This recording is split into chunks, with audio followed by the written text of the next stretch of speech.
There was something that happened to a St. Louis community years ago, but this story is back in the news, and we really got to talk about it, how the U.S. military poisoned a Black neighborhood. And a lot of people don't know about this. This is not the only one. It's not the first time that this has happened. It's happened before, and I'm going to show you other examples. But this particular experiment was a part of the Cold War experiments. And it's not something you're going to learn about in school. It's like they'll teach you about the Cold War. They may teach you about the Tuskegee experiment, but they don't go as far to tell you about all these other experiments that happened here in the United States. So let's go ahead and get into this. This is a big story. It's making the rounds, ladies and gents, and you're going to hear from the residents there. Did the government poison a city? Check this out. Now to a News Nation exclusive investigation into a secret government experiment that was carried out in St. Louis. Residents tell us they still remember a mysterious fog. Children would run through it. Mothers would try and close their windows against it. For decades, they all had questions, and now we're seeking answers. The United States Army now admits that it sprayed a chemical that contained cadmium, a known carcinogen, on a neighborhood of more than 10,000 people. Critics say this was done with no warning and no consent. Well, tonight we return to the site of that demolished neighborhood and speak with former residents who believe the government turned them into human test subjects. Although the Army admits that the test happened, it is not admitted to harming the residents. News Nation's Natasha Zuvez investigates what was in the fog and why the truth may still be buried. Now, of course, the Army they're not willing to admit that anyone was harmed, right? Of course, they don't want to admit that. The fog drifted through the streets like a ghost. That's exactly what it looked like, a thick fog. It was summertime and it was hot. We would just run through it as fast as we could and try to just cool ourselves off. It stuck to you. The spray was so foul as far as the odor. It made some of us have headaches, nausea, dizziness. That's what I remember. It made me sick. It wasn't the weather. It was an eerie smoke descending from rooftops, rolling from the backs of trucks. Regular flatbed truck, but it had a big machine on the back. And it had a big nozzle that really sprayed a fog you couldn't even see through. It was that thick. And it really, we felt it as it would adhere to our skin. And as far as the guys on top of the buildings, they tried to portray them to us as maintenance workers. But we was like, what is a maintenance worker doing? And basically a hazmat suit. And they had masks and goggles. In the 1950s and 60s, in secret, the U.S. Army sprayed zinc cadmium sulfide into the air of a St. Louis housing project, a largely Black neighborhood called Pruitt-Igoe. Let's pause here for a second. Look at the area that they targeted. Housing projects. So, of course, the majority of the residents that were there were Black. And for the white people, and this is something I've said before, white people, poor white people, a lot of these policies, a lot of these things that were done to the Black community end up impacting poor white people at some point too. For the poor white people that just happen to live in the area, they were willing to sacrifice you too. They don't give a damn. They're willing to sacrifice you too. Now, why would they do this to this community? Because they don't care.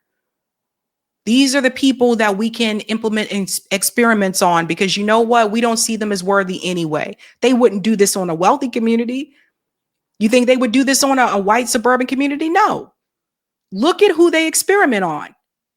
And we have more to show about that if we look back in history. But here's the point here, ladies and gentlemen. Check that out.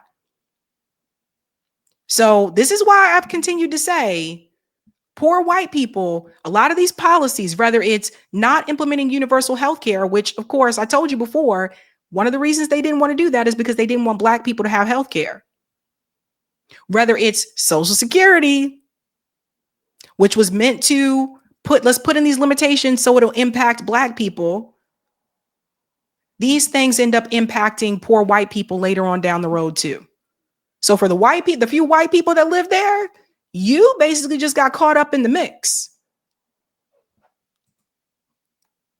It was a lose-lose situation for us in Pruitt-Igoe. We were subjects.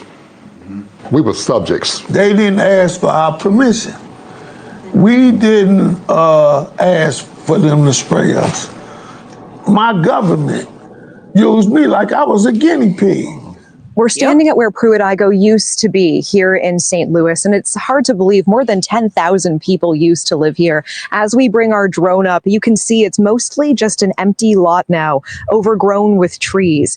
This used to be filled with 33 high-rise buildings. It was all demolished in 1976.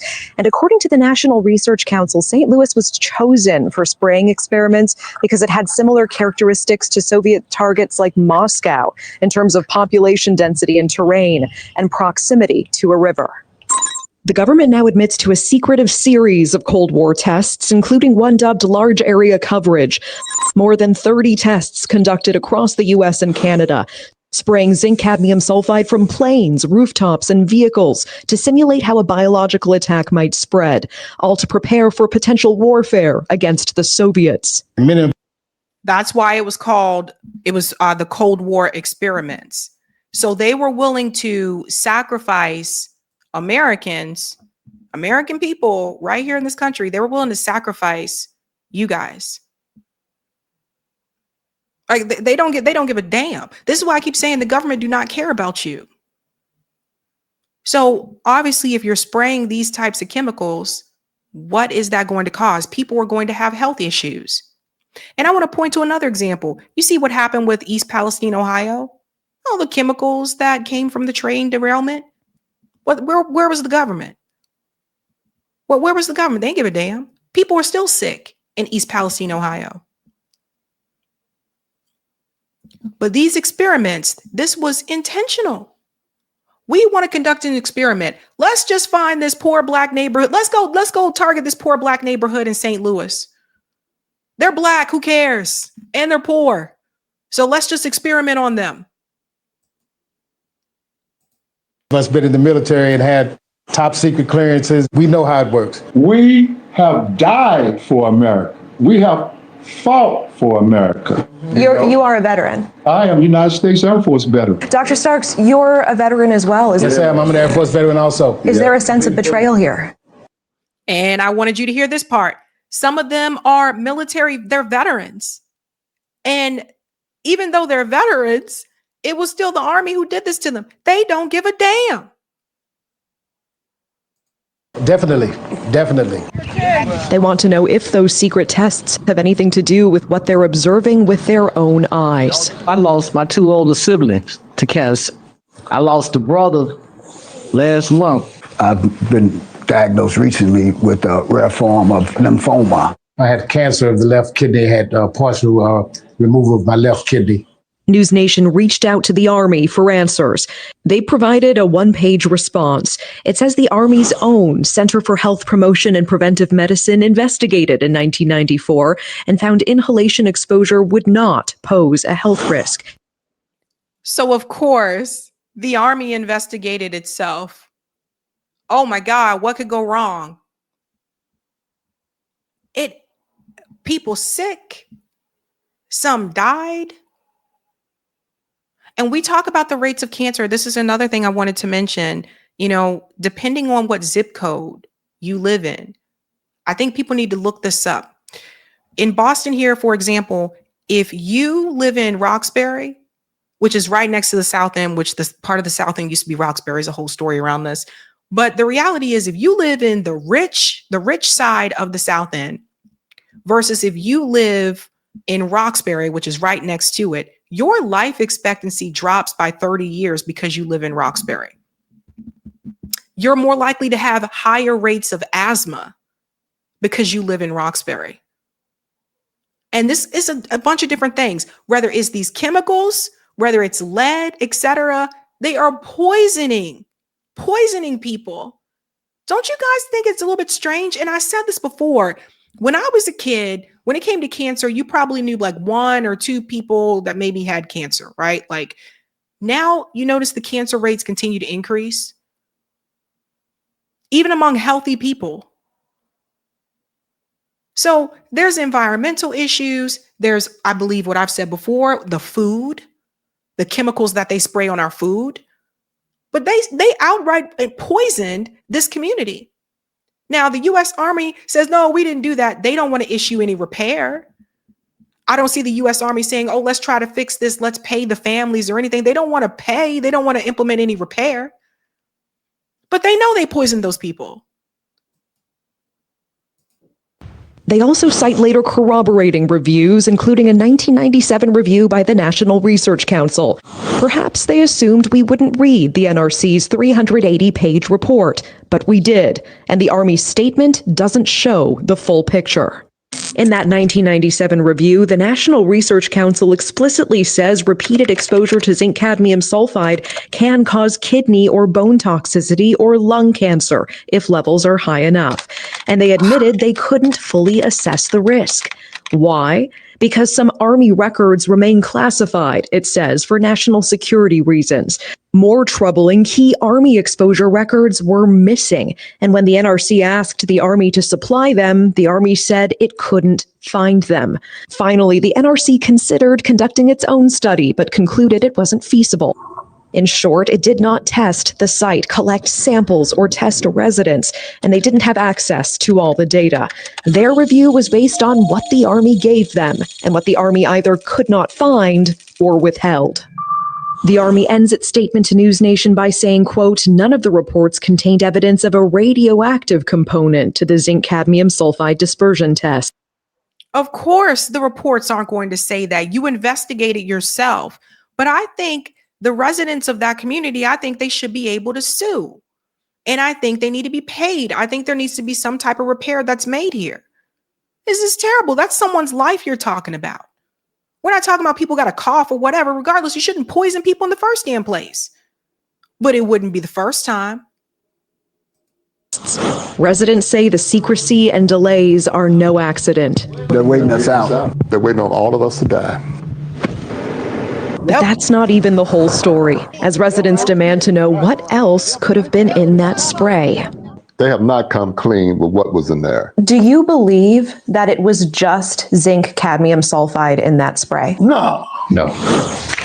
We go to the source, a researcher who has spent decades declassifying government documents about these tests. Do you believe the U.S. government sprayed some kind of radioactive material on the residents of St. Louis? I believe that they did. And the government's surprising response to our request to declassify information. I mean, what the hell? Plus, renowned activist Erin Brockovich weighs in. Do you think there's been a lie here, a cover-up here? It sure looks that way. The residents are asking for an apology from the government for being experimented on. They are asking for compensation, for health studies for themselves and their children. They're also asking for transparency. They want the government to release all the documents about the spraying. So, Elizabeth, tomorrow night on your show, we will go on a journey to try to declassify the one government document that a key researcher tells us she has never been able to expose. And we take the investigation to Erin Brockovich. For the residents still here, still fighting, the question is whether they will get any answers before it's too late. Elizabeth. Well, they'll have a better chance of it with you on the case. Natasha Zuvez, thank you so much. This is, you guys, it's not just them, right?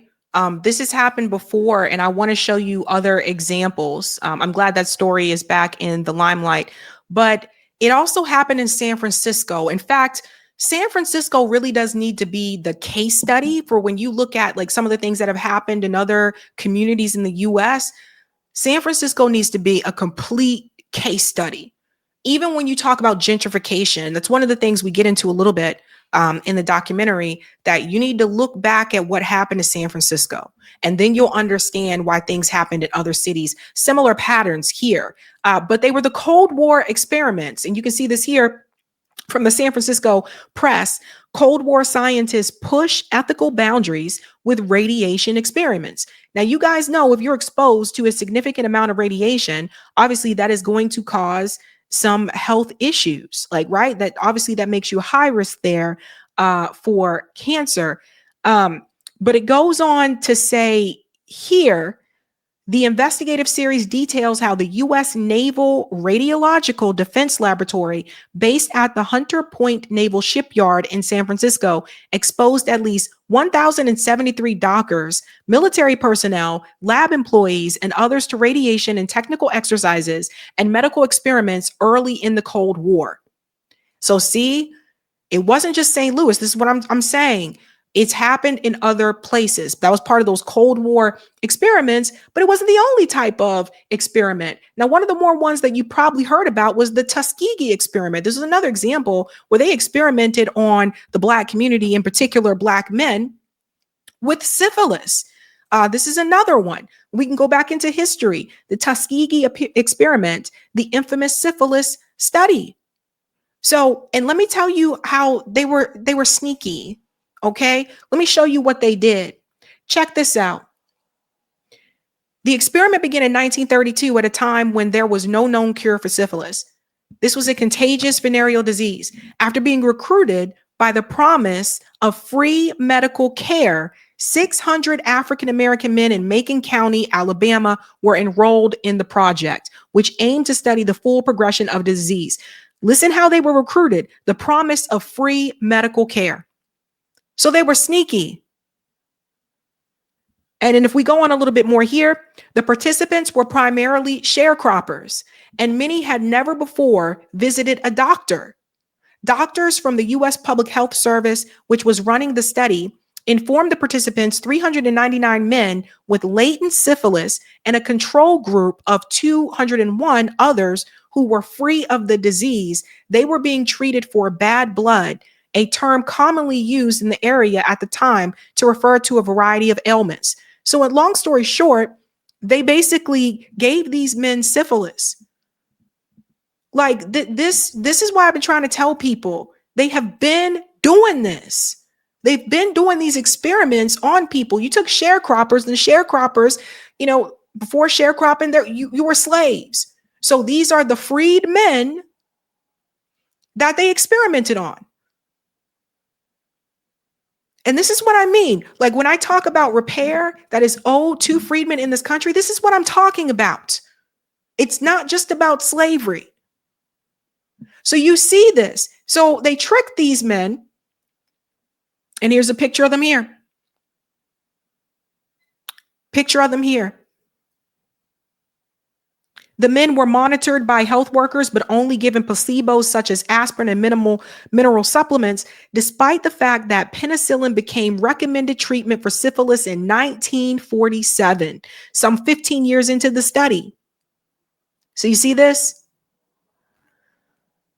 Want to show you one more part about this as well. In the mid-1960s, PHS, venereal disease investigator, San Francisco named Peter Buxton found out about the Tuskegee experiment and expressed his concerns to his superiors that it was unethical. In response, PHS officials formed a committee to review the study, but ultimately opted to continue it with the goal of tracking the participants until all had died. Autopsies were performed and the project data could be analyzed. So again, and it goes on to say here in 1973, let's pull up here. By the time that the study is shut down, 28 participants had perished from syphilis, 100 more had passed away from related complications, at least 40 spouses had been diagnosed with it, and the disease had been passed to 19 children at birth. In 1973, Congress held hearings on the Tuskegee experiments, and the following year, the study's surviving participants, along with their heirs of those who died, receiving about $10 million out-of-court settlement. Additionally, the new guidelines were issued to protect human subjects in the U.S. government-funded research projects. But they didn't really protect, because here's the thing. We still have issues today.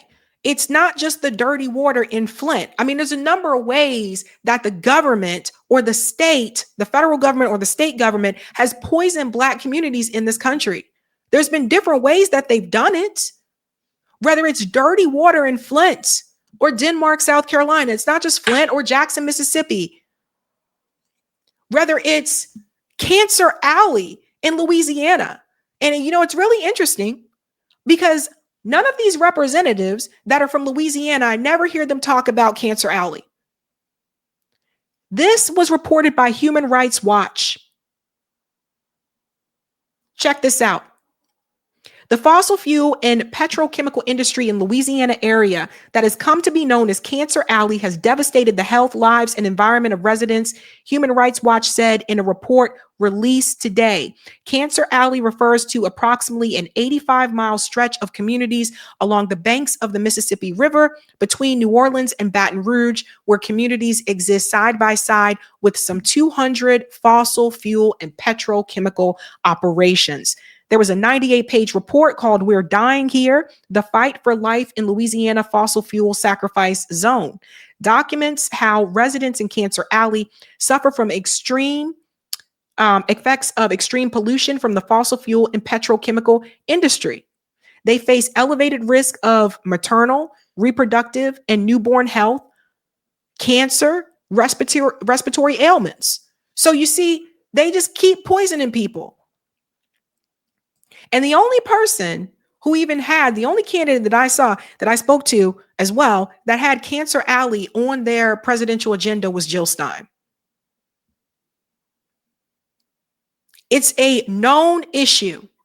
Mike Johnson, who's Speaker of the House, is from Louisiana. Do you hear Mike Johnson talk about Cancer Alley? Everyone pay attention. This has been going on for quite some time. And so this is another one. Many shared stories of entire communities devastated by cancer, the death of family and friends, missed days of work and school due to illness, and children rushed to emergency rooms suffering from asthma attacks. And this is another thing I've brought up again about the environmental issues in some of these poor or working poor Black neighborhoods, and also not just Black ones, also in Appalachia. You will see this as well. Nobody gives a damn. West Virginia, notorious for this. West Virginia, one of the poorest states in the country. Not healthy. The air is not healthy. So our government and these corporations have a known history of poisoning these communities because they see the people as disposable. This has been a problem. And I'll tell you about another one for the ladies in the chat. There were experiments that were done on female slaves for gynecology. I can't show you the pictures on here. You can Google them when you have time. The tools and the instruments that they used on those women against their will. That's who they used. So ladies, every time you go to the OBGYN, you need to know who they experimented on so that those procedures can be done, so that you can have your pelvic exam. Again, they're not going to tell you about that in history class. They don't go there. When they talk a little bit about slavery, they don't get into the nitty gritty of it, because if you got into the nitty gritty of it and you heard about and read and saw the pictures of the horror that took place, I think everybody would be standing up and saying reparations now. They don't tell you about those things. But you can Google it and you can see the pictures. You can see the instruments that they used on those women against their will. When it comes to cervical cancer, for example, Black woman, Henrietta, who's from Baltimore. The reason why people are able to get the treatments that they get and the cells have been studied the way that they are is because Henrietta Lacks had cervical cancer and the doctors took her cells against her will. Now, later on, I believe it was a couple years ago, they tried to compensate the family. There's a whole book about it. Read it. Henrietta Lacks. They've been doing this. So they don't want to cut the fossil fuel industry because there's too much money, too much profits to be made there, but they don't care if your community dies and it's right next to your community. They don't care. That's why there is no, let's be nice to the politicians, let's be civil. There's none of that. No. These people are in bed with corporations. They're in bed with evil people. And there is no rest for the wicked. People talk about this story that was just going around about St. Louis, the chemical exposure there, people are in shock on social media. But it was just a couple years ago that Jordan Sheraton from Status Quo told you about the dirty water in Flint. They've been poisoning people, and they still poison people. And I really believe that's why you're seeing an increase in rates of cancer in this country. That's why you're seeing these things.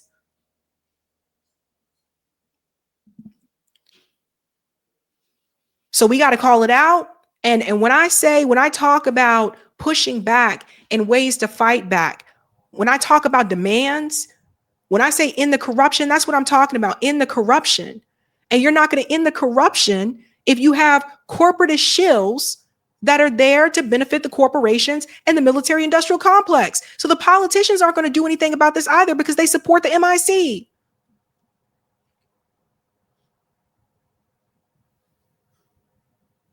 So it's been happening. Those are just some examples. There are others. Monique said they used to spray some black areas in Houston in the 1970s. What'd I tell you? They've been doing this. But if you only focus on class, this is why I keep telling you class and race is connected. Then you hear about these stories and you see these stories. But if you're not going there, and a lot of people don't talk about it, even in the progressive spaces, they don't go into these stories. So people have got to see what is happening, what's been happening to Black communities. And you're going to hear some of this like during the documentary. So my documentary will be released this year before November. I already had the teaser like on my channel. So I already showed you guys the trailer, but people need to know. I've been talking about this. They are poisoning people, your own government. So I'm glad that story is back out there, and I'm glad they had that on News Nation because I feel like it's getting more attention now, and people are starting to dig a little bit deeper and say, oh, what else has happened, you know? Hey guys, this was a Sabby clip. If you like what you saw, hit that like button and subscribe.